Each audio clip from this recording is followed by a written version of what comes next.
Anayefanya usajili uonyeshe bora ni nani? Ni mwalimu. Ndio anayeweza kufanya. Leo hii unaweza kuamini kwamba Musa Bala Conte sio bora kuliko Andambwile. Yaani ni simple logic. Cheje ambaye amenunuliwa zaidi ya dola kadhaa. Si ngumu kwa hata kwa experience kwa kila kitu. Lakini mwalimu anaweza kaamua kumpraise mchezaji akaamua kumshusha. Kwa hiyo yote atakayozungumzika hapa. Maana yake ni mwalimu anaweza akasema leo Pacome sikutumii bench. Lakini unaamini Pacome astahili kuanza? Si unaelewa? Kwa hiyo mwalimu ndio mwenye nafasi kubwa ya kuweza mngeza akasema okay Lassana Koma bench aanze mdatili haya. Kwa hiyo mwalimu ndo anakuwa na malengo. Kwa hiyo yote yanayotokea haya hatuwezi tukalaumu uongozi. Usajili ule ufanya ni miongoni mwa sajili bora ambazo Yanga hawajawahi kuzifanya. Kesi kunawaambia watu kwamba usajili mwaka huu Yanga ndio ametumia gharama kubwa kuliko wakati mwingine wote wakati imeanzishwa.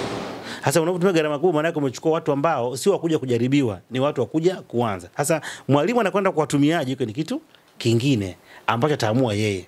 Kwamba huyu namtumia huyu namwacha. Juzi Simba baada ya kumfukuza mwalimu wameingia kina Matola wakamchukua Mzabiri Yasini wakamwanzisha.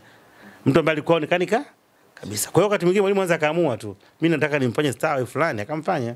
Whether anafeli naye au anaondoka naye. Hatukatai Andambwile ni kijana mzuri anakuwa.